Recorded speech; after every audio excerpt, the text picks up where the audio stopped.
Hey guys, I hope you're all doing well. Welcome to Yalan App channel. For today's video, I'm going to show you how you can be able to fix TikTok not eligible for You feed. Okay, so what I'm going to do now is I'm going to open TikTok. So that's my profile, and what we need to do right now is to go to the three button here at the top corner, and I'm going to click on settings and privacy.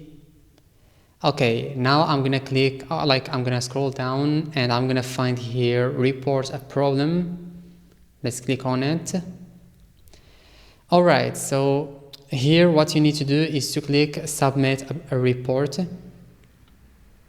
And here tell what's your problem to TikTok, okay? Tell them what's happening to your account and how you can or how they can help you to fix that problem, and you can share with them a file and then click on submit, and the team of TikTok will review your request and then they're gonna come back to you and help you to solve that problem.